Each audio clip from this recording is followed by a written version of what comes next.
I'm super excited to welcome you all to the Codiello Podcast's first live taping, first live recording.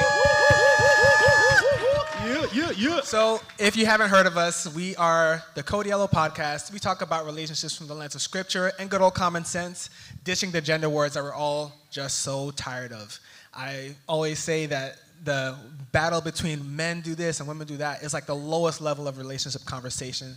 We're always seeking to go higher and above that to even see what God says about relationships. So today's topic, as Zav eloquently explained earlier, is first date to save the date, the marriage timeline. But before we kick it off, Zav, how about you bring us in with some icebreaker? All right. I want y'all to think and reflect. I have a question for you all. Don't think about it too much. Just answer it. What do you want to be known or remembered for? Devin. Why you got to start with me? I know, yeah. What do I want to be known for? My ragged good looks. Hey. Pass it down to your son. Yeah, of course. Annie, what you got? Okay. I want to be known as someone who, I'm studying to be a marriage and family therapist, and I want to be known as someone who helped repair marriages for the glory of God. I want celebrities, I want marriage numbers to literally be out of this world. That's good. Jazz, what do you want to be known or remembered for? I want to be known for being a great mother and wife, but as ministry. So not just as my earthly role, but that it ministered to others in my life and to my family. I love that. I want to be known as Zav is a leadership and wellness expert, and a man that, because you know me, you are closer to God. Yeah, that's what I want to be known for, or remembered for. That's all I got for you. It. Should I try to answer again? Yeah. Again. I think I want to be known as the person that was able to bring people together. Because the one thing that's lacking in so many spaces is common ground, right? People fight and misunderstand each other simply because they're not speaking the same language, right?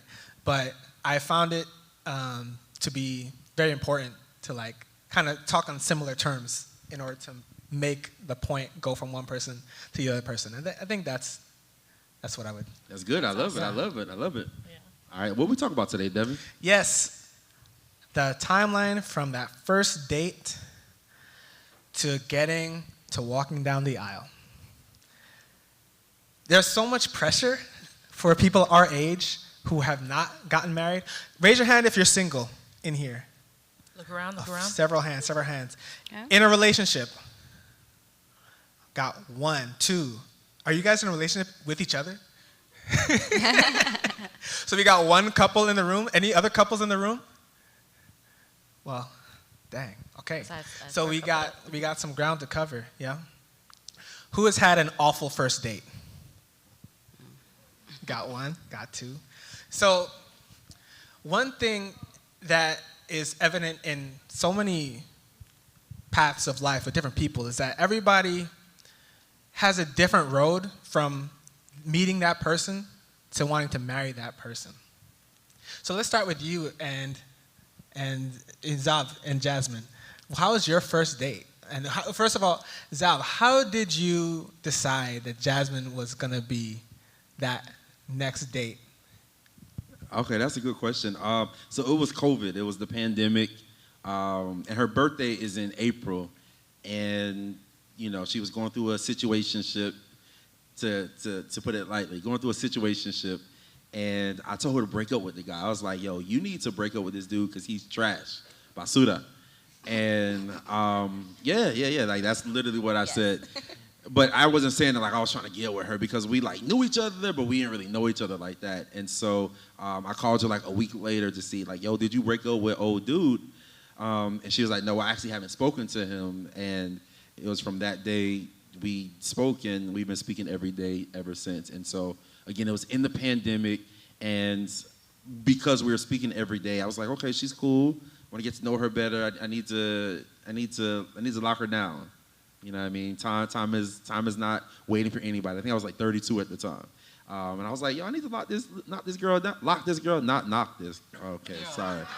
That came in 2024. But listen, yeah. So I was like, I need to lock this girl down because, again, so our story really, really quickly, went to college together. We didn't know each other. We reconnected 10 years later via Instagram. And yeah, so I knew of her, but we didn't know each other intimately. We were just, acquaintances. Like, yo, let's take a picture. What's up? And then we go on our merry way. But I knew that there was something special about her. And so I wanted to be a man of honor and dignity and respect. So, again, it was COVID, and I took the Greyhound bus to her city during the height of COVID, the disgusting Greyhound bus, because I was just like, yo, I want to be official with this young lady. And so that was July 14th, 2020, and we just made 5 years together this past week. So, yeah. Nice. So, Thank you. yes, it's worthy of a big round of applause. But before I asked Jasmine for her side, Zav, what was the main first thing that stood out to you about Jasmine? Oh, my gosh. Great question. The main first thing? Or the first major thing that said, this is it. I think, again, we were just acquaintances. So when we talked on the phone, we got to know each other a little bit better. I got to see her heart. I was like, yo, she's really different. She's really cool. And I remember it was like a Friday night. It was a Sabbath. And we were just on the phone. And I knew I was going to be a father since I was 5 years old. I knew I was going to be married. I knew I was going to have children since I was 5. That was always my goal. And I just remember we had a conversation. I was like, yo, she is someone that I could see raising my children. And I was just like, okay, if I'm feeling that way about her, I was like, okay, I need to kind of be serious. I need to lock her down. So, yeah, that was that thing. Awesome. So from your side, Jasmine. Okay, well, since we're talking about from the first date to save the date, it was just really him being very intentional during that time. And we really worked on fostering a friendship. During us just getting to know each other, we never revealed to each other whether we were attracted to each other or not. But, you're spending time getting to know someone. We're talking a lot. And during that time, I asked him if you were interested in someone, would they know? And he said yes. And I said, okay, Lord, I'm going to do this completely different than I've ever done it. And so I never hinted at him that I was attracted to him or anything like that. And so one of the things that really stood out to me was that just the genuine conversation we were having, but he offered to pray for me and with me, and that really blessed me during us getting to know each other. And when he came to Florida to visit, he was just very intentional, not even just with the visit, coming there, but while he was there. And that just showed me that the pursuit that I felt that I was worthy of, I could have. And here we are today. We love it. So Annie, your turn. Okay, so my husband is over there. His name's Taj. The man with the luscious hair and right, beard. the beautiful hair, the beautiful beard. Yeah. That's right. Okay, so Taj and I, we met in March of 2023. Our story is, so I wasn't really dating at the time. Like, I was open to it, but I had went through this season of, or in my early 20s, I was at all of these AYPs, I was at GC, whatever I could be at, I was at, trying to meet my spouse, looking, open, but honestly, truly desperate. Like, I was like, God, see my heart. I was trying to do all the spiritual hoops to show God that I was ready to be a spouse, and it wasn't working for me. So then I had a relationship that I shouldn't have been in, not work out, and I was like, it's just not, this is going my way because I'm doing it my way. And so my friend Sydney invited me to this dating and marriage conference where they were just doing just talks and relatability, and it could have been dating, it could have applied, whatever, but she didn't want to go alone. So I told her, I'm like, I'm not really trying to be at that stuff, but I'll go with you. The day of the event comes, I paid the registration and all. She calls me, she has food poisoning. And I'm like, I didn't even want to go to this, but I already paid. And so I go. Turns out my husband, he, at the time, his friend was hosting the event, he was going just to support his friend. So he had no real plans of being there. His friend was just like, yo, I'm trying to do this, like, come. So he went. We all were kind of just sitting separately. The women are on one side, the men are on one side. Sound familiar earlier, y'all? And then a young lady, she just started grabbing single people, and she's like, you guys sit there, you guys sit there. And she put me in a group with my husband. And so we played 20 questions, or what is that? We're Not Strangers, like 20 questions of that. And everything he was saying just so much aligned with, I don't even want to say, because it really wasn't like anything in the future, but it was just like, wow, this is a really cool man. Like, this is a really good man. He has vision. That's a good man, Savannah. Purpose. That's a good man, Savannah. Even then, that was a good man, Savannah. And so, yeah, we got into this like this easy banter, and he was like, yeah, if we ever like go to an arcade, like, I'm gonna beat you. And I'm like, me being me, even if you're not gonna beat me, I'm gonna say you're gonna beat me. And so we literally the same day he met me set up a date, and 2 weeks later he was in Austin. I was here in Houston. He was driving up every other weekend to come visit and take me on dates, driving 3 hours, taking me on a date around 6 p.m., driving all the way home every couple weeks for months at a time. And so, yeah, it was very easy. Our date was beautiful. Till this day, it's the best day ever. Obviously, I married him. But, yeah, Taj was so intentional with our courtship, so intentional with just the vision he had for us. And so it wasn't really about me going into it. By then, I had really set it aside, like all my visions and plans for what I wanted, but it was like he was arising back in me, all the things and all the prayers that I had told God, I wanted this, and then time was passing, and every prayer that was just floating in the air, God was like, remember? And so, yeah, last week we made 1 year married. We dated for like a year and 2 months, not very long. I mean, Christian, good timing. So, yeah, we did for a year and 2 months. We were engaged for 2 months, and then we got married. So, yeah. So it's my turn now. Okay. Devin, you've been with your girl. See, we weren't so lucky. We had we was in the trenches. You know, y'all had to kiss frogs. I had to, see ugly girls. No, let me stop. But Devin was so lucky to, he's been with his wife for like 20 years. Like, please, we want to know the story. Y'all. We want to know the story. Just saying. Okay, so I literally grew up with Martha. Literally from, like, we have pictures in VBS. Like, there's a picture of my little sister and her big brother in cradle roll. And the only reason I wasn't in that picture is because I just aged out to the next class up, just that year. But like, her mom is like my mom.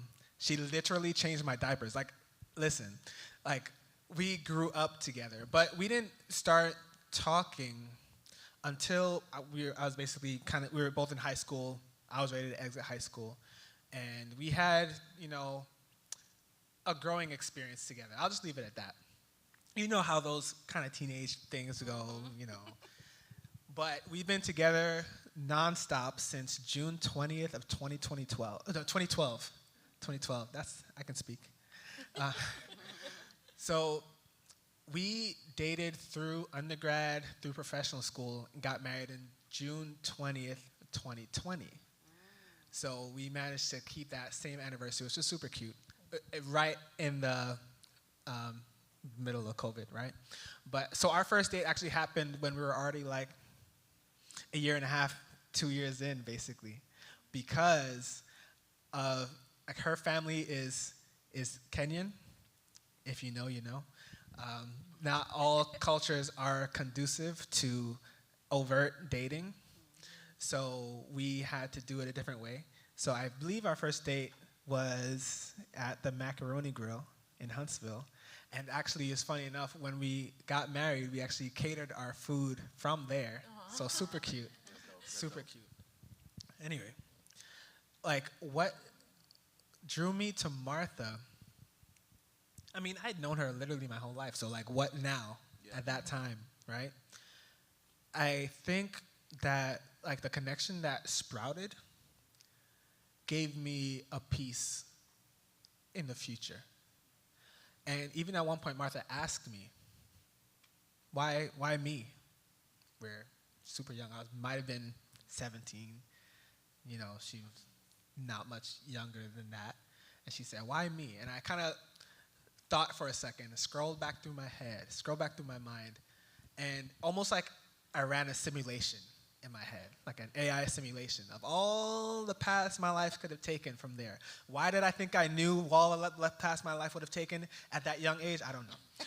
But I ran, like just ran a simulation, and I was like, I can't see a situation where things end up good and you're not there. So that was one of our defining moments. This was before we officially became a couple, but that was one of our defining moments. Anyway. That's amazing. That's dope. I love that. I love that story. I love it. And I'm grateful because God brought us through a really long journey of getting to know each other and growing together. So now she can't escape. And I can't escape. Neither would I want to. But I think that's you. That I thank you for being transparent and mentioning that journey, because you know, same thing for Jasmine and I. Like she may have known me who I was on campus, and I knew who she was on campus. But the reality is that sometimes you have to reintroduce the new you to that person, and you know. Sometimes you be in your head like, wait, they know me as this person, or maybe I'm interested in this person, and they see me as a little kid or whatnot. It's like, no, like I'm an adult, I'm matured, I've gone through life, I'm tapped in with God now, and so I'm not the same. So I love that you mentioned that because it's a normal thing. We have to reintroduce our new selves, adult us, saved us, you know, us who's not playing games anymore, whatever our thing is.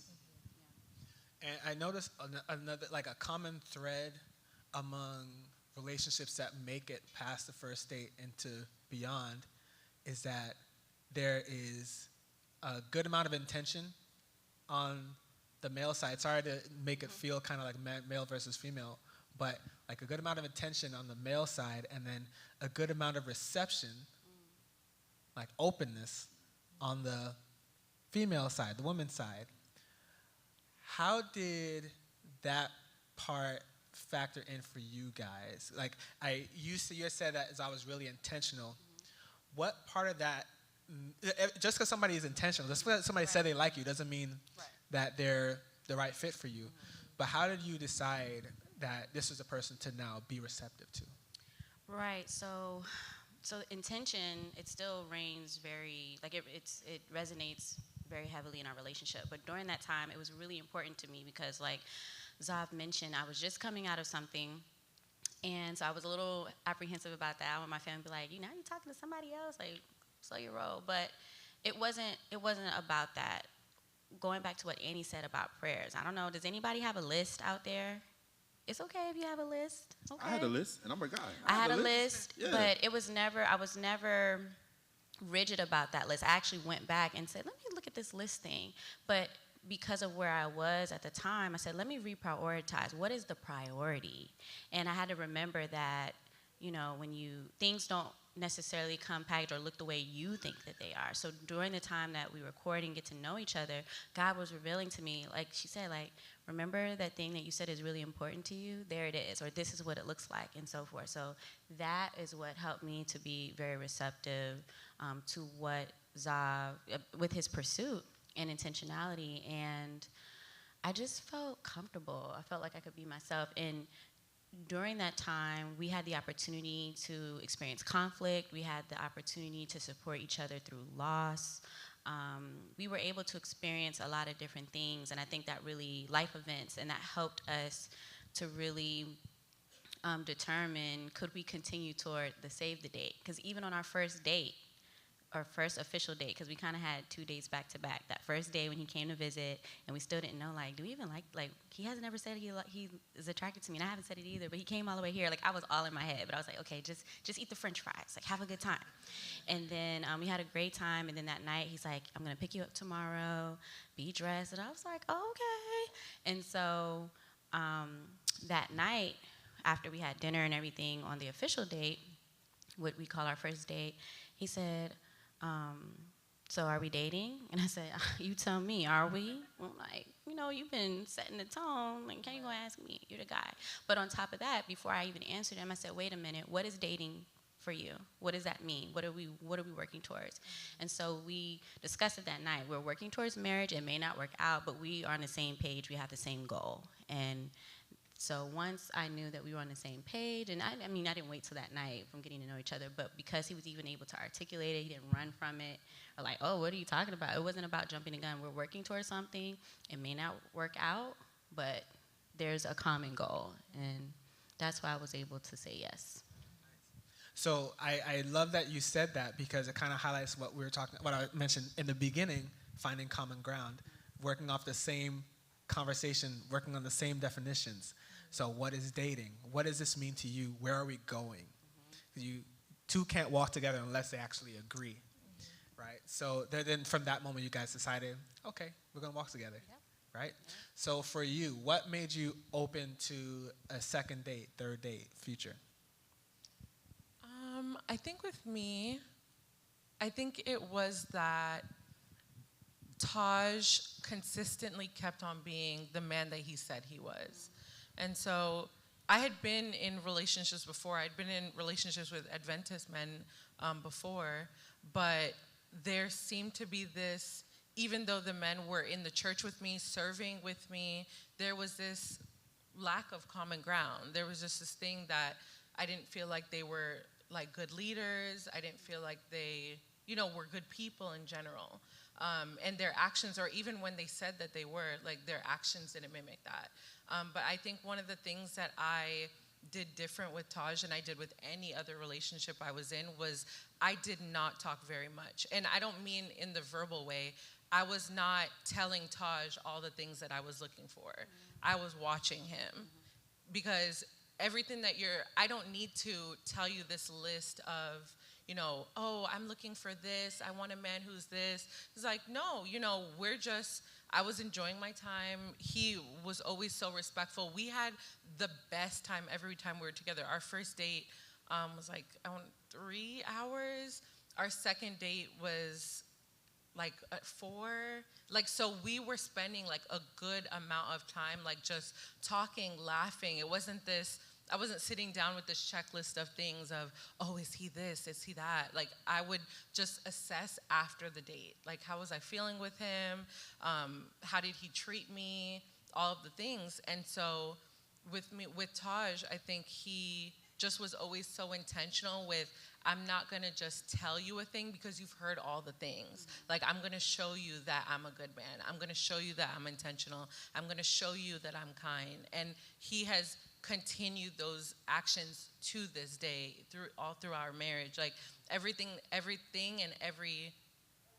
he said that he was going to be for me then, he has provided for me as a spouse now. His word has been completely unchanging, and that mattered so much to me. It continues to matter so much to me, and it's why I respected him as a boyfriend and a man of God, and now, like, I can submit to him as a wife because he is always who he said, like, he was going to be. Devin, I have a question for you. Annie, saying, Taj brought on second, third, fourth date, and they actually got to that point. Why do you think guys today are not getting, for those who don't get this, are not getting second and third and fourth dates? Where's the disconnect? That's a really good question. I think part of the disconnect is certainly, I think we sometimes shoot ourselves in the foot just off of what we think the expectations are out there. Social media has done a number on dating. A big number. It's brutal. You watch a video, you hear somebody say, "Oh, I'm not dating somebody unless they're gonna pay all my bills," or you just hear stuff. But if you touch grass, if you get outside, like, it's not actually as bad as that. I hope. I haven't been in the game in God knows how long. So you guys probably, other people probably know more about today's climate than me, but you do have to kind of get outside and then shield yourself emotionally from the pain of rejection, right? Because we're hearing a lot of stories on social media about people crashing out over being told, I don't want to be with you, or I don't want to talk to you anymore, right? So just allowing yourself to process this very human emotion that is sadness from rejection, and then rebounding from that to not now shrink away from the field if your goal is to aim for a Christ-centered, holy marriage, right? But so I think other than that, I think that's probably if our men of our generation kind of conquered that part, I think there'll be a lot more successful relationships. So I have a friend, she goes by the IG Wing Woman. A couple of y'all know who it is. And she told a story about a guy who's interested in her. She's like, nah, like, we're not cool, but like, I want to help you get someone. And she told this story of, she asked him, okay, well, what's the disconnect? He's like, I'm not getting second dates. And she asked, well, do you know why? And he was like, nah, I really don't know why. And so he began to tell her about his last date. And the last date, I think they live somewhere, I don't know where they live specifically, but pretty much she had to drive 45 minutes to the date, and he had to only drove 5 minutes from the date. And so after the date, she texted him and was just like, hey, I mean, I had a really good time, but I really didn't appreciate driving so far. Like 45 minutes is a long time. It's late. I'm a woman. I really didn't appreciate that. And then so my friend asked him, her homeboy, oh, well, how far did you have to drive for the date? And he said 5 minutes. And the girl drove 45 minutes. And she was just like, bruh, do you see that, you're taking homegirl to the place. You probably take all your dates, right? But you're not being intentional. Like, okay, well, let me find something by you. Well, what type of food do you like? And he was like, well, I never thought about that. So sometimes, like, dudes can be, like, completely aloof. I'm sorry, ladies in the audience. We are aloof sometimes. We don't be knowing. We try.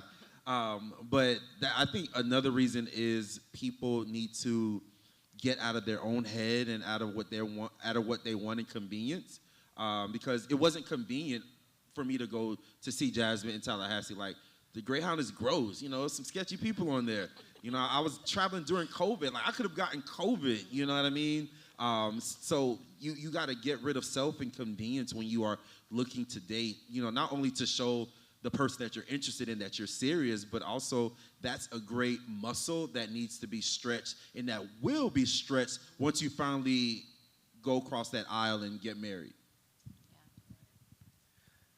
Yeah. Those are such good points. Good points.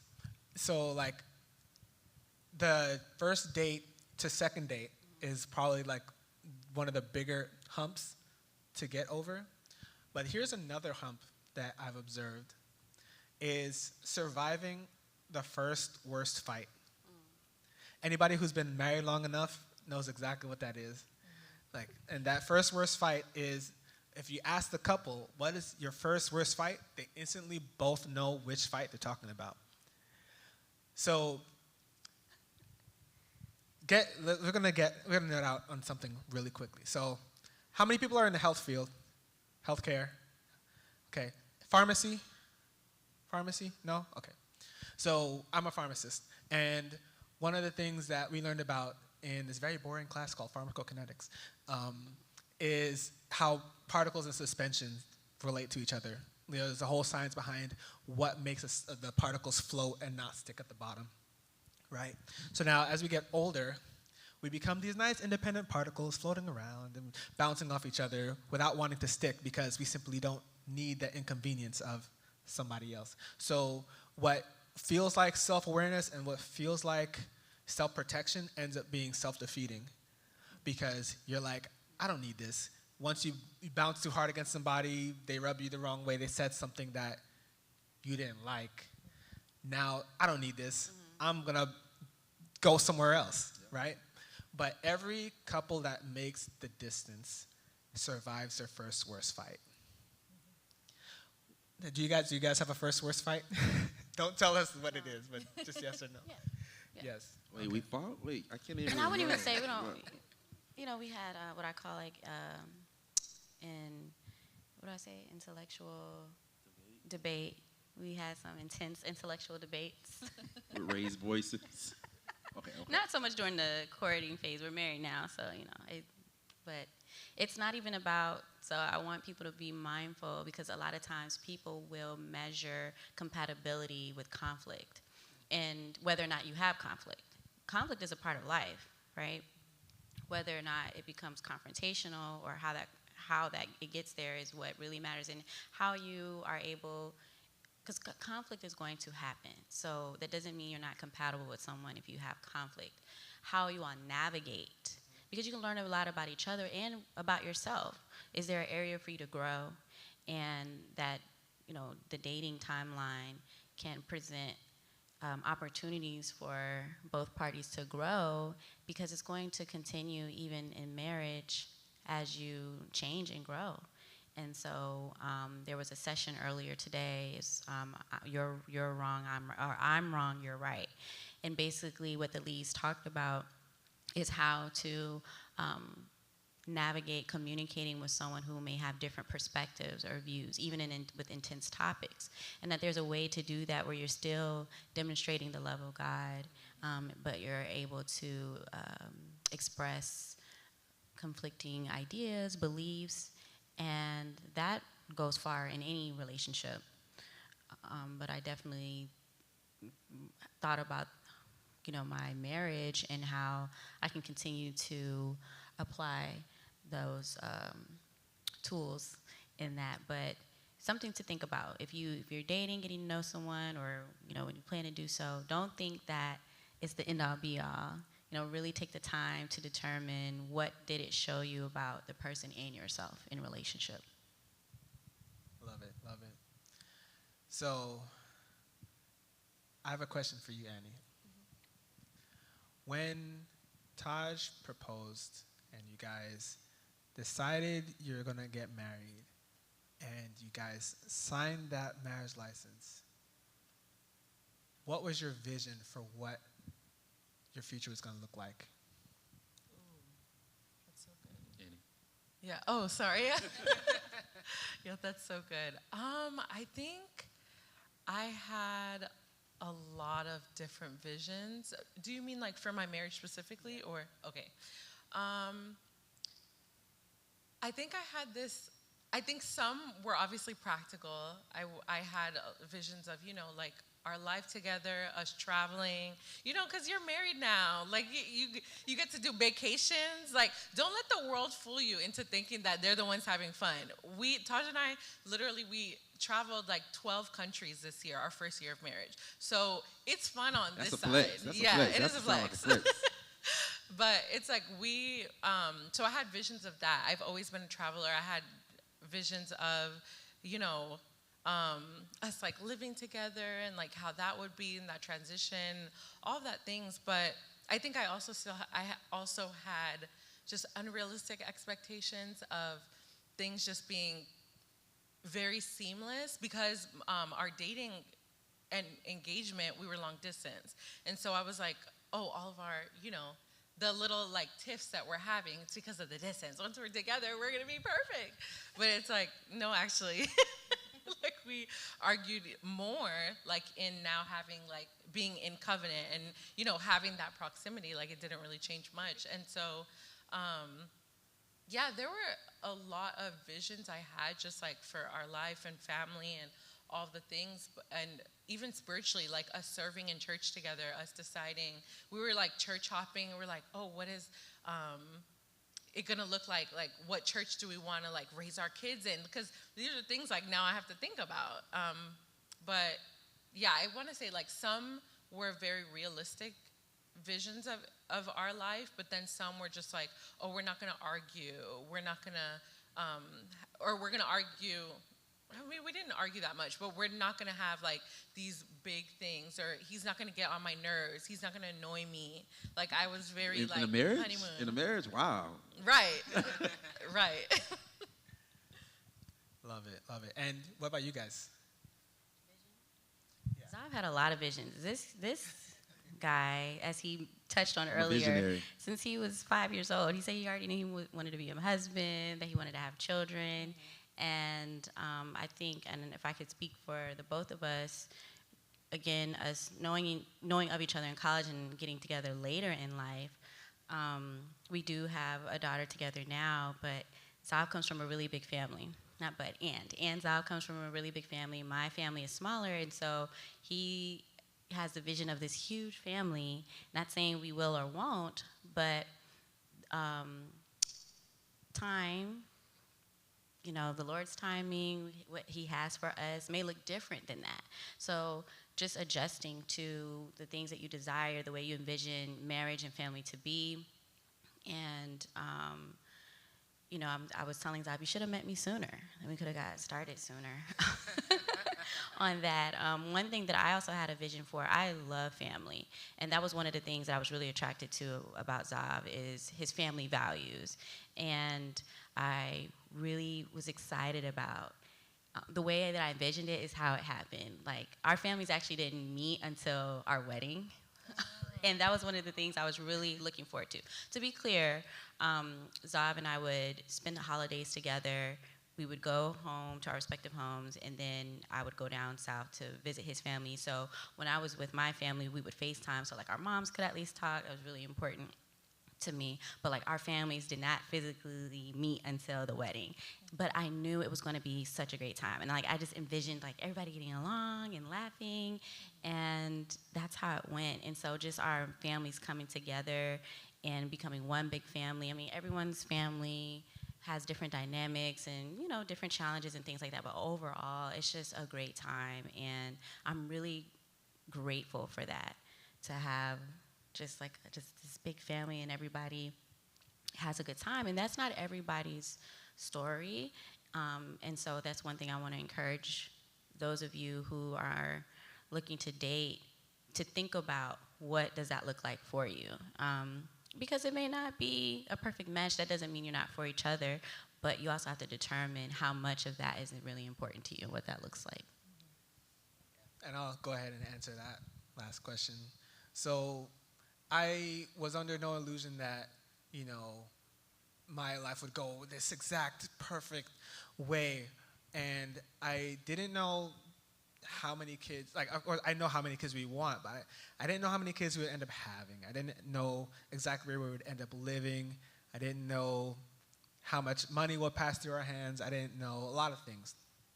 But what I wanted to have ultimately was a relationship that was founded on truth and full and true love, and could serve as a witness for people to see what a good, holy marriage looks and feels like, one that's not super stuffy or pretentious, and also one that's not, noted by a whole bunch of friction and fighting and disagreement and, non-togetherness. I wanted to be what a lot of people have not gotten to witness.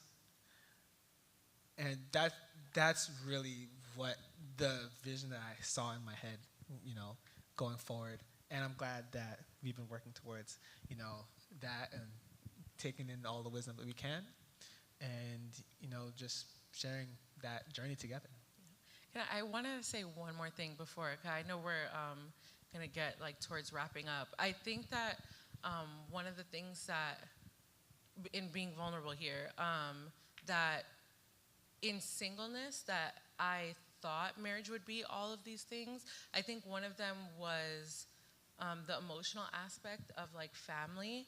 I think that you can sometimes put a lot of, in singleness, you put a lot of ideas of what the idea of merging families, and just like Jasmine was saying, but even just that they'll be your new family and how that dynamic will be.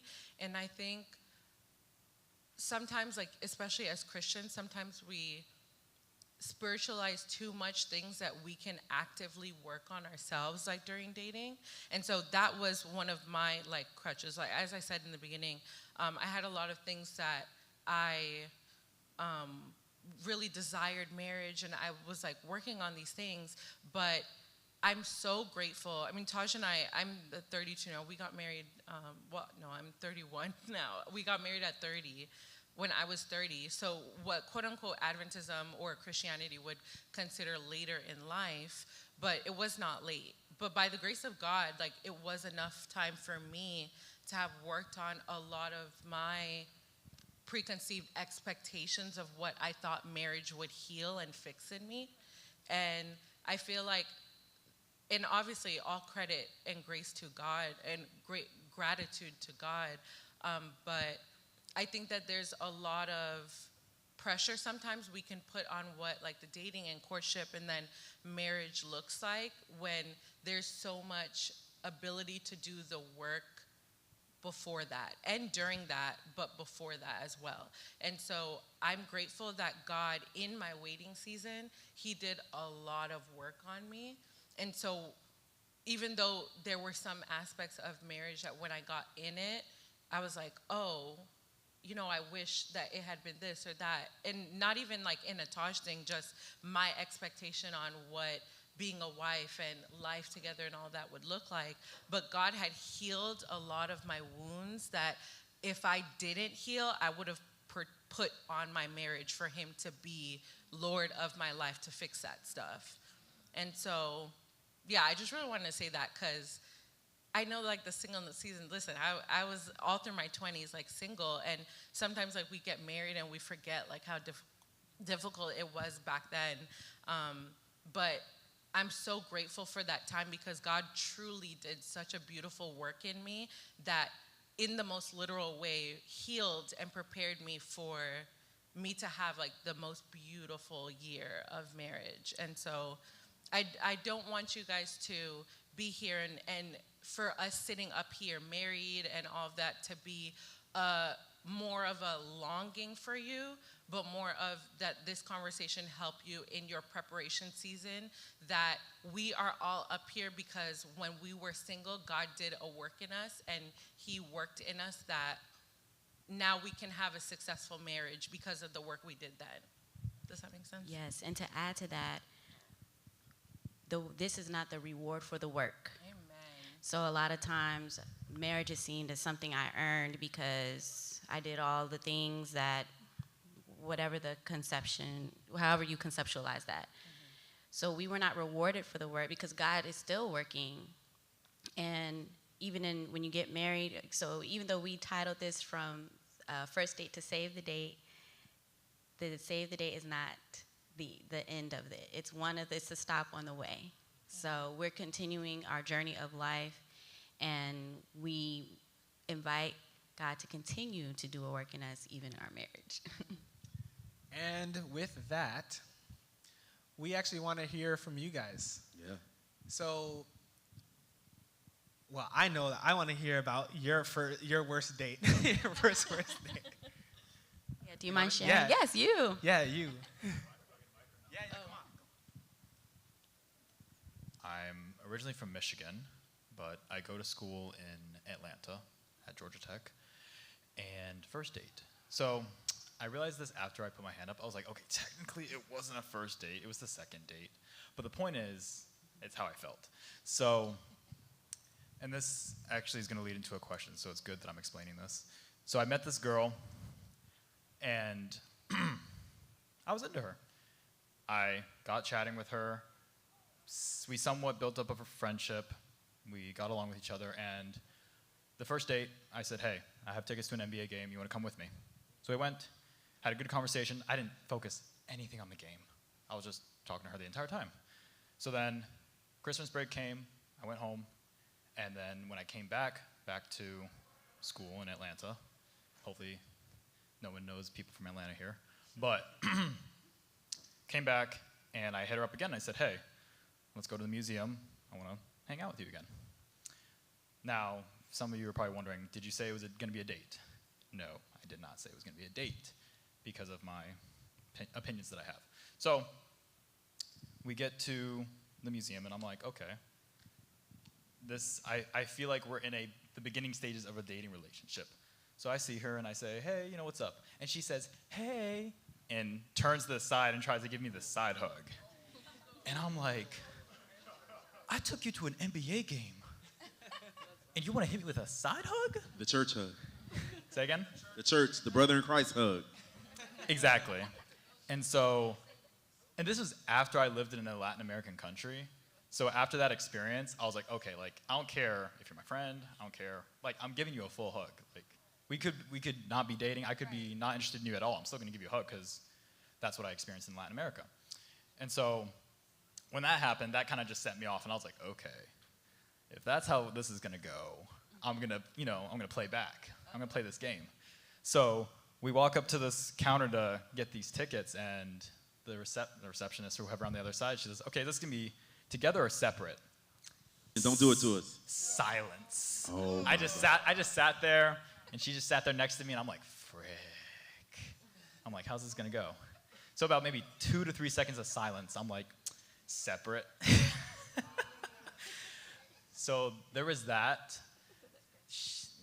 This wasn't even the worst of it, so don't worry, there's more. So we finish up this situation pretty fast, this museum situation. It was a small museum. And so then this was my idea. So I don't know if you guys don't know this. I'm an engineer, so I'm logical, stick to the plan, we're gonna see this through. So my idea was, after museum, we're gonna go get some food. So I go and I tell her, I said, hey, there's a place down the way, let's go get some food. So we go down and get some food, and we get there, and it's like a food hall, places to eat and stuff. And she says, yeah, I can't eat anything here. I'm like, what? I'm like, why didn't you say anything? And I'm like, well, I'm hungry as heck. I'm gonna eat, because I'm freaking starving.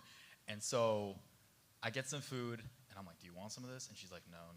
I think this was her, I don't know if this is an excuse or what, but she said that she had some sort of condition that wouldn't let her to eat. And when I tell the story, people are like, are you sure that was the case? Are you sure she wasn't just mad at you? I'm like, whatever.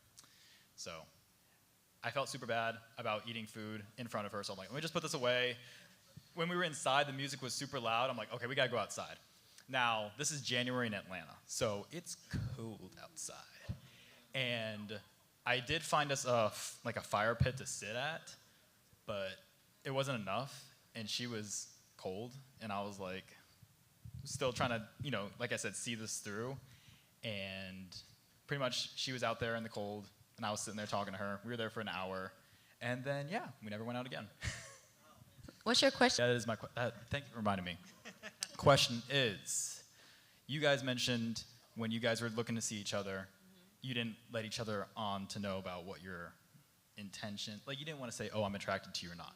So I've heard it said from the elders that when it comes to dating, you need to be pretty upfront and say, I like you, I want to take you on a date. And I want to hear what your guys' perspectives on that, one, and then two, who should be paying? So yes, I agree. So we had not up until a certain point. So that he came into town that first day, we just hung out as friends, and then that night, he made his intentions known. He said, be ready at 6 o'clock, dress nice, wear your heels, we're going on a date. Very clear. So yes, you should be clear. So even after that basketball, the next day, or the next date, the next hangout, hey, I'd like to take you on a date to the museum. So even if it's the arcade, it should be known if it is a date, because you aren't sure like how to maneuver, and then you kind of set some clues when you didn't offer to pay. Well, if it was a date, it wasn't anymore. And so, yes, you should make it known if it's going to be a date, even if it's a picnic date. I would like to take you on a date. I was planning a picnic, XYZ. It's a surprise. He loves surprises. This man will have me showing up with workout clothes, and we going to some elegant stuff. So I have to say, can you tell me what to wear? I just need to know that for the surprise. I can show up. Ladies, you know how we like to do. I have an outfit. If I ever meet Janet Jackson, this is the outfit I'm going to wear. If I ever, I need to know. So, okay. Well, I have a question for Devin. Devin, who should have paid? Should have paid, or should the young lady If should it have was paid? a Should they go date. to Dutch? Should have went Dutch? Okay, I think that I'm of the opinion that if you invite someone somewhere, you cough up that bread to pay for that date, right? I forgot we talked about that on an He's episode. talking about women and men. Yes, so if we you a talked about girl, that on an a episode young one lady, time. and you want, I want to go to the museum, you should pay for the guy. Yes, that's the premise. Because if you invite somebody, you have invited someone to go somewhere. You've taken them into your space. You can't say, oh, can you take me to this expensive place? You don't know their pockets. Right. Let them ask, if nothing else, let them ask you on a date, right? But if you say, I want you to come with me somewhere, then put up that bread and pay for that date. And ladies, I don't think there's anything wrong with treating a guy. I don't. Especially if at some point, if you're dating and, it could be a special case, birthday, Valentine's Day, I think that if this is your person, I think it's important to make those deposits because men want to feel treated and special too. And I'm not talking about the new, like, the first date or my flowers or my flowers. We want to be passenger princess too. You feel me? We want to open my door, not just right. I feel like that does come at a point in time, but I do think sometimes the ladies, we can miss the mark too, because especially if you are working towards marriage or if you're looking for, a guy wants to know, are you going to consider him? Are you going to be thoughtful? And so those are opportunities to display that type of behavior. I will say this, even though I said if you invite somebody somewhere you pay, which it goes on both sides, I think it is exceptionally important for the man in the relationship to set a solid intention. So don't let her guess what you want out of this exchange because both of y'all are gonna be confused at the end. So so what that lends itself to is probably the man asking more of the woman, like asking, oh, let's go to this place, let's go to that place. Question, would you encourage a male though, like if a lady says, oh, I want to hang out, like they go out, and even though with what you're saying, the premise that she should pay because she invited them, should the guy then still be prepared to, like, as a gentleman, when they get there, like, oh, I'll cover it? So if she says, oh, I'd like to hang out again, that's not you asking him on a date. Okay. If you say, I want to take you to this place, I would think you'd really like it, and you take him to that place, then if he refuses you and pays, then, oh, that's golden, right? But be prepared to pay if you've now initiated this specific time and place to go to this thing. That's what I think. I hear some commotion. What y'all talking hear some about? Input, please. Tell us how you really feel. Can we get a mic runner? I have a more controversial point of view that it wouldn't turn me off if a guy didn't pay on the first date. Because, there's no strings attached, there's no commitment at that point, and it's not something that's necessary for me, but that's just my view. I mean, I think that's fair. So to be clear, to differentiate first date and we're Christian dating, I do think the men should pay. And someone might say, well, what scripture does that come from? Yes. It does not. And I'm not saying, I think I'm more so coming from, I think what may be like an expectation, but I think also too, as you're dating and you're observing who you're willing to spend your time with, you should be able to tell if that's the type of person you're going on a date with, if they're going to cover or not. I just have one follow-up question.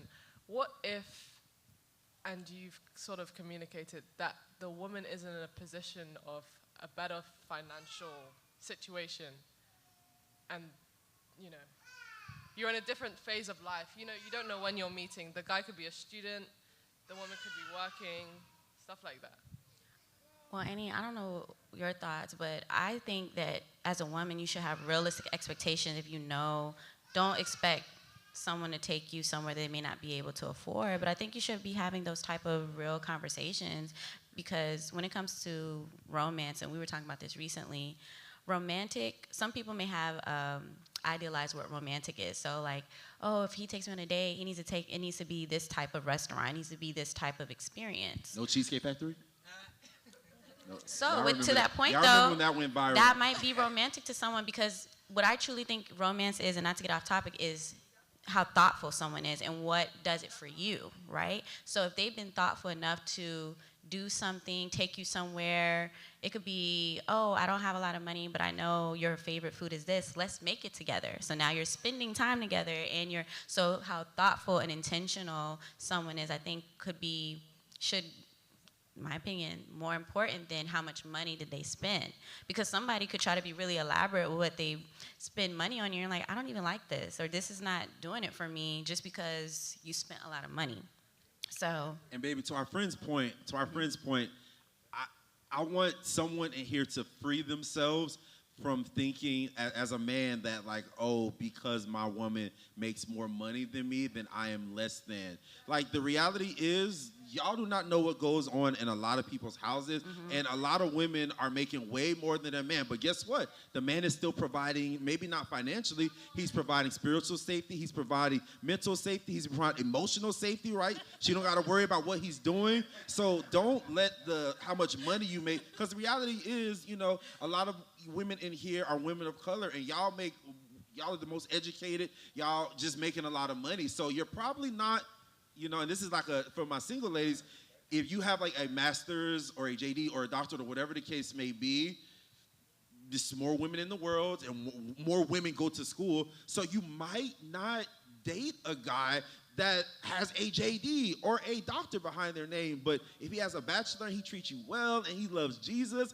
like, please do not send that brother to the side, because y'all, ladies, y'all just too smart for us. Y'all too smart, y'all too educated. I'm so glad this is being recorded, so I can go back and Wait, play we gotta it. cut that out. Right. We gotta cut that part out. We gotta cut that out. Turn my mic off. But yeah, free yourself from thinking like, oh, he has to be my equal, or, you know, my girl makes more money, or that young lady makes more money, I can't talk to her. It's like, nah. But like our friend said, you know, if that is your case, communication is key. Just having a conversation, like, as a man, it doesn't always feel good. Hey, baby, I'm broke. I'm broke right now. Can you? Wow. More the things I need and maybe not more. Right. Like, I don't got it this week. I get paid next week, but I still want us to go out on our weekly dinner date, right?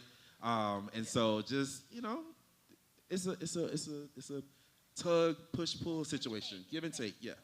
Yeah, that give and take is so crucial. So what you said about like professional advancement of women versus men, it's something that's kind of changed the landscape of dating by a wide margin and kind of thrown a wrench in what was already kind of a tough situation. I was talking with somebody and we were kind of like breaking down the numbers of like how likely it is to find somebody that fits our exact criteria. Because it's already hard enough to find somebody that is attractive, let's say, and likes the same things you do, and is, say, of a similar age and falls in the same demographic, and has the same religious values as you, and wants to even get married, and wants to have the same number of kids that you do, and makes enough money that makes the vision for what you want life to be like to come true.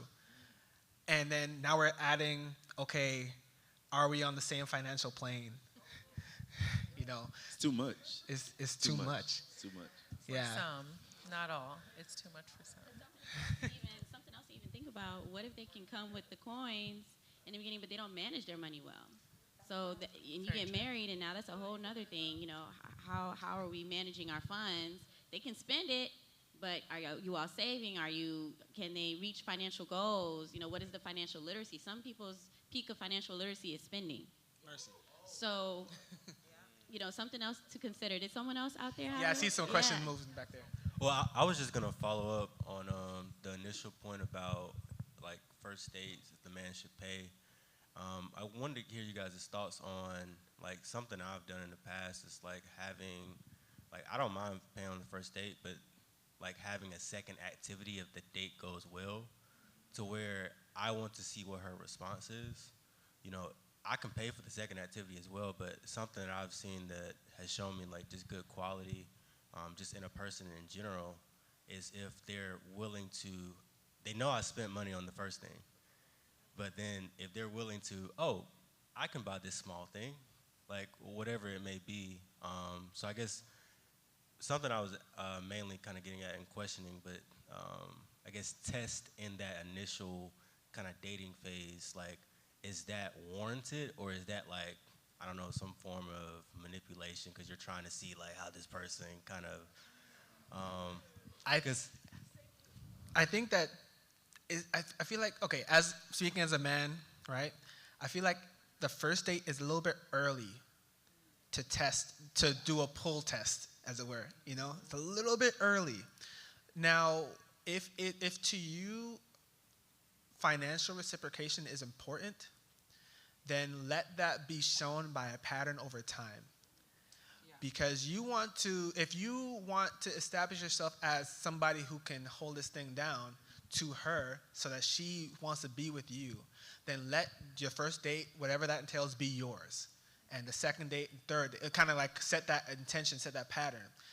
But if you're waiting for her to reciprocate something, let that be a pattern that shows in other things that she does as well, and kind of give her that room to fail or succeed. And then if she does fail or doesn't quite make it, then you communicate. Say, hey, I was hoping that by now I would have seen this from you. What do you think of this? How do you communicate that? Just like that. Just like that. Just like say, keep it a buck. Because if you are wanting to show that you are showing intention, you don't have to. Things don't have to be just on vibes and suggestions. No, you can be like, hey, no, this is important to me. What do you think about this? And put the ball in her court. If she's like, I don't do nothing for no man, then you can move accordingly.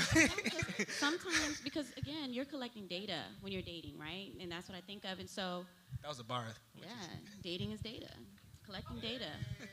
And so, with that being said, because imagine you meet someone who's like really traditional or what have you, and so they were raised like, this is what it looks like, the guy should be paying for it, whatever. That doesn't mean they wouldn't entertain that, but maybe it's never been brought to them. Maybe it's in them, but they need an opportunity. So if you have a conversation about it, and again, like you said, not the first date per se, but what do you think about this? You know, it could even be a hypothetical or just be a straight shooter. I thought I would have seen this by now. Like, what do you think about if we go on a date and I buy dinner, and if we go to get gelato and you were to pay for it? Like, what are your thoughts? And I think that is a good way to measure. I don't think a lady would be turned off by that. That young lady right there, she might be. From Monday, don't be having her pay for nothing on it. and that is completely okay. That is completely okay. But again, give a fair opportunity to collect data. You might have to do it in different ways because you're meeting new people and people are being presented with new interactions, right? And that doesn't mean they're not open to something just because they don't do it. Yeah, and this communication is so obvious. Every relationship thing you go to is going to say communication is key. But like using your words to actually convey an idea to that person, and give them a fair chance to respond.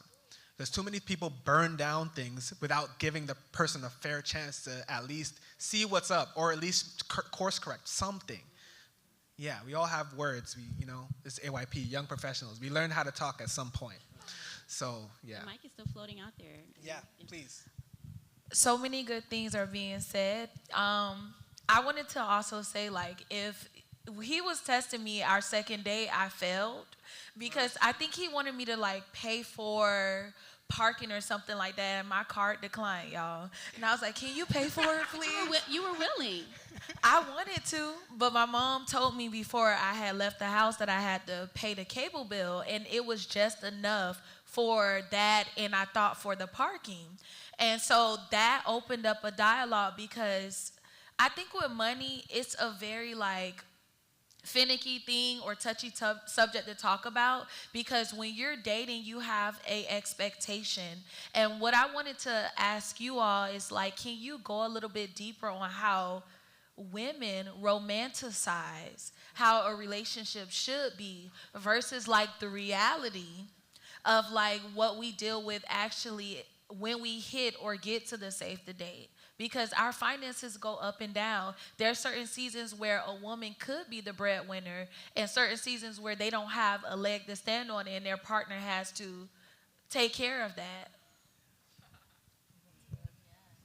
I'm not a woman, but I just want to say social media has really done a number on, like, regular people trying to live the life of, like, the Dreas and the Kim K's and the video vixens that have sponsors. And yeah, so yeah. That's all I got to say on that. Also, too, so first, I'm hoping that when people are dating, they are dating based on, I don't want to say based on your expectations, but if you have certain standards, requirements, then date that. That's one. Two, to alleviate strain.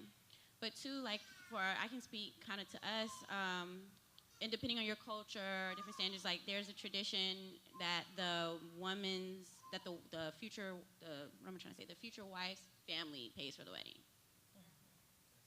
Well, if that was going to be the case, sorry, babe. But I had that conversation with him. Once we got to that point, I said, this is the deal. To have the type of wedding you want to have and that we believe we want to have, this is what it's going to take from us. And we agreed that, we would work towards preparing for that. We talked to our family members what that would look like, what the contribution would look like, but we were realistic about it. He wasn't sitting here like, well, I bought you that ring. Are you going to pay for it? And if not, it wasn't conditional. We had a realistic conversation about it. And so based on the resources that we have or we intend to have, this is what it could look like, but also that wasn't, Zab already had a vision for the wedding, y'all. Hey, I saw the wedding album. It is was beautiful. Helpful Okay? for me. It was really helpful for me because I actually didn't grow up thinking about what my wedding would be like, my dress. I didn't fantasize about any of those things. And so it actually made it challenging for me because I actually didn't think I would ever get here. And so when the time was here, I'm like, oh my gosh, like there's so many options. So it actually was really helpful that Zab had a vision, and I'm very proud of. Stop. He trying me, y'all. I don't think there's anything wrong with tears. Would I cry? Yes, but I'm not. Why would you do me like that? My bad. I don't have my glasses on. But I'm very proud of what we, our celebration with our loved ones. But again, we had the conversation about and had realistic goals. What do you all think about that?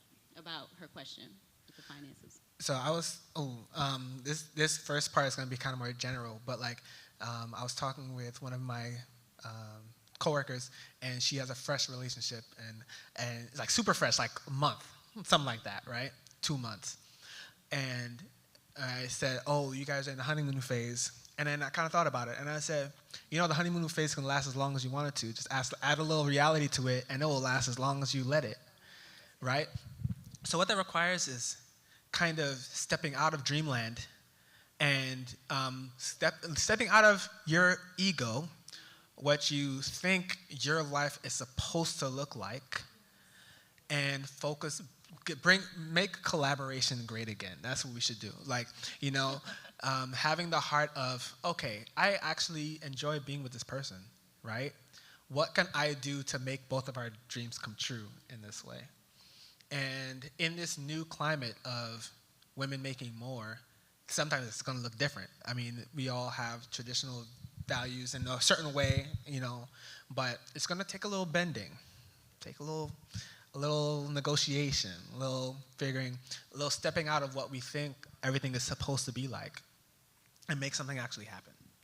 Yeah, and also a little vulnerability. Like, I think there are certain men that I went on dates with that if my card had declined or if my financial situation wasn't that good, I think at the time, like, it would have been an inclination to me that at the time I wouldn't have known. But after, like, having dated, went through the dating process with my husband, it would have been very easy to tell a man of his character that I didn't have the money for it.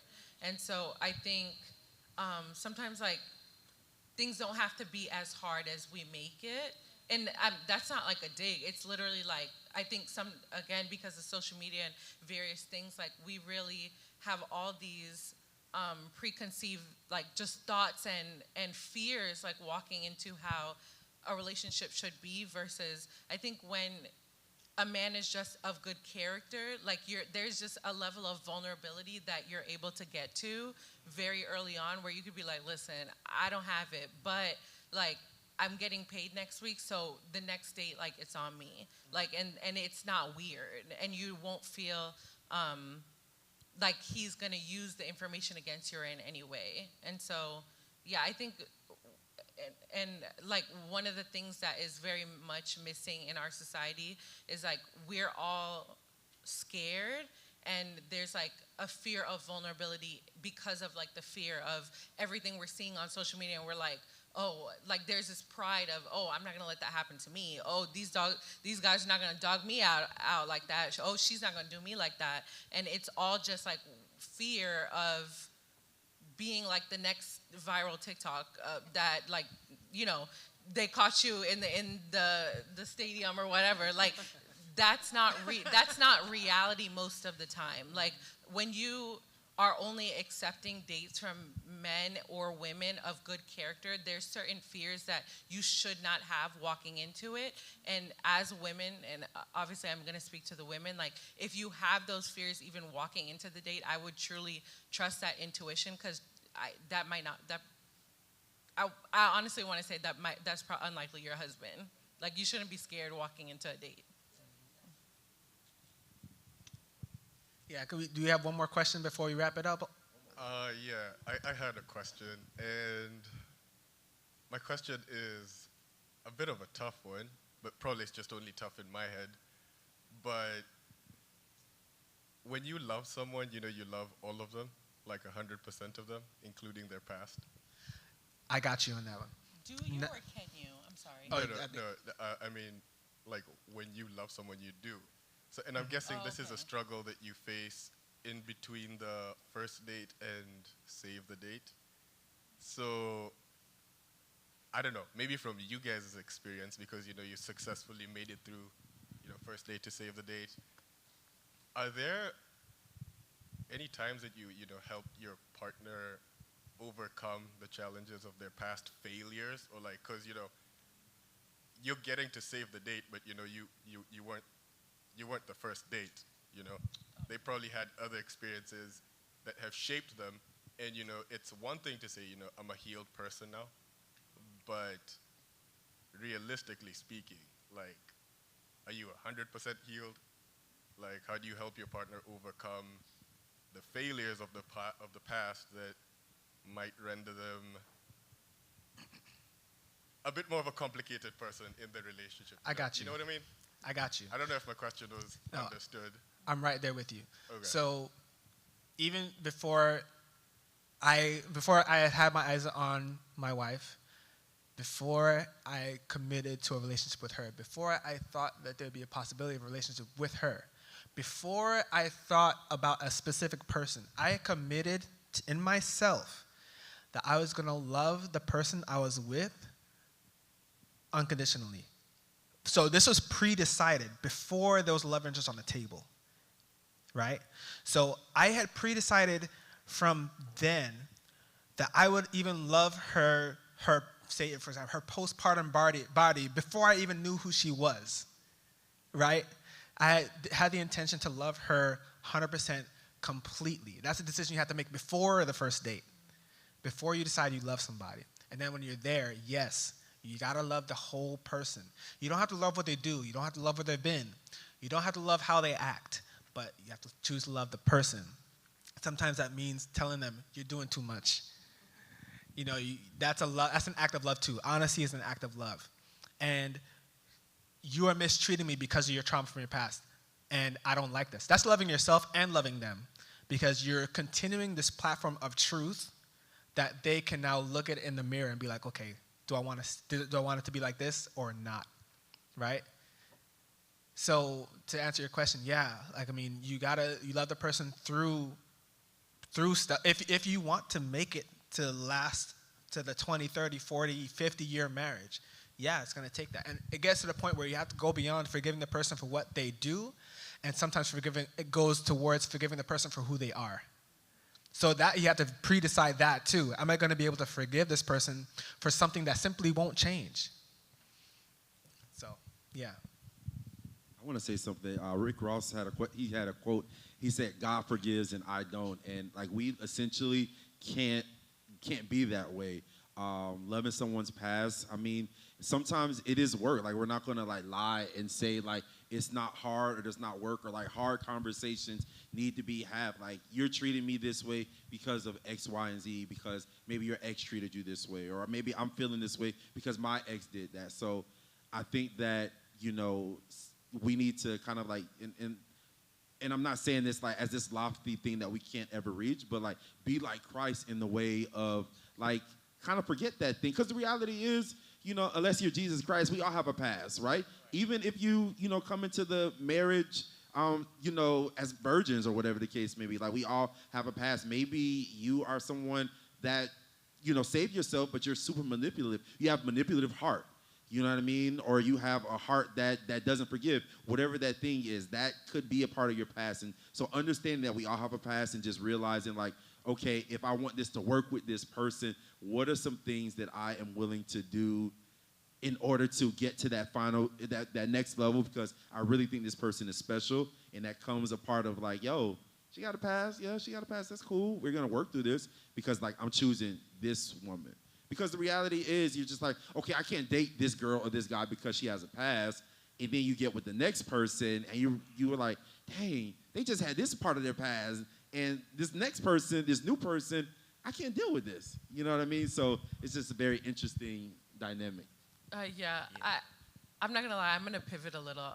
I don't want to say I don't agree, but I also want you all to remember that we are speaking from the lens of we've already chosen our partner. I don't want y'all in struggle love while you're 2 months into a dating relationship. No, don't do it. No. I wanted to pull back because yes, absolutely. I think that it's important, just like Devin said, like you make the decision early on that you are going to be someone who loves unconditionally, but also while dating, there's certain contingencies you don't have to make that we married people have to make. Don't you be taking back someone who's cheating on you, who's abusing you, who's talking down on you. There are certain things that you just don't have to deal with, and you can move along. So So there's really, I'm sorry, you have the mic. You want to, no, the guy, yeah.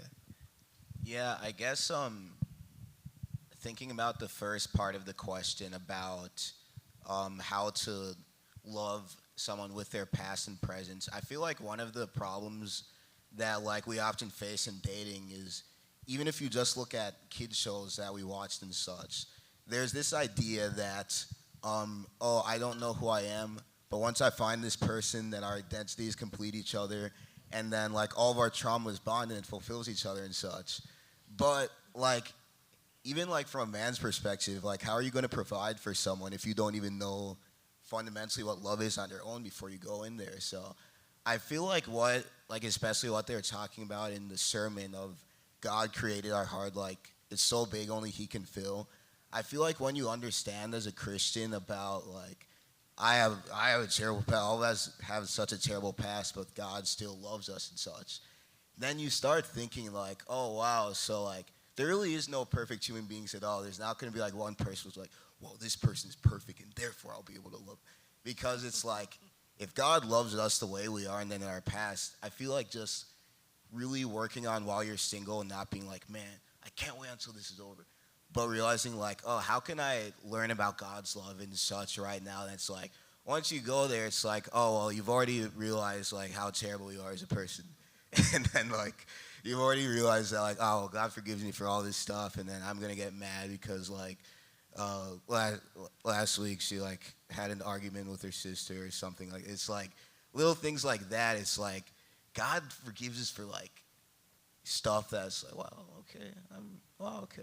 So I don't know. I think that's just always helped me, just like trying to stabilize as much as you can with that beforehand, so you don't like waste like years of like someone's daughter's life. So, yeah. Aaron, that was good. You should be up here. Like, you should be up here. So I want to make this last point, and then we'll kind of close it out. So there's kind of like a duality between getting ready and being ready.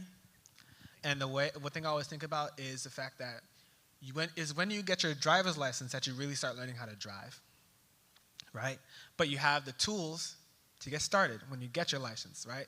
So as you grow, do the work, and then see what God has for you.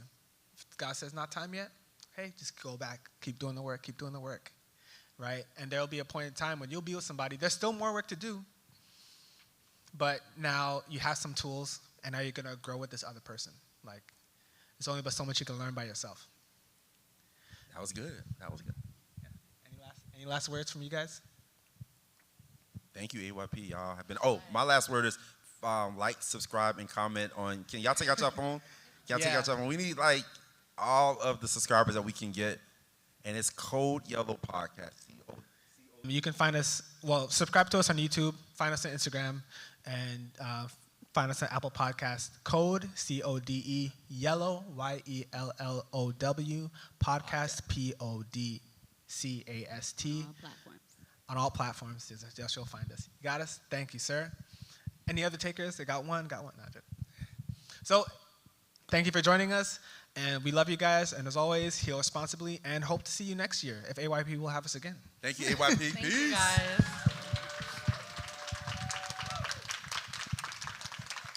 Can you all take a picture of us? We're going to stand up here. Can y'all get a picture and tag us on Instagram? Yes, Y'all, all right. please. Y'all. All right, stand up, y'all. We're going to tag us on Instagram, Code Yellow Podcast.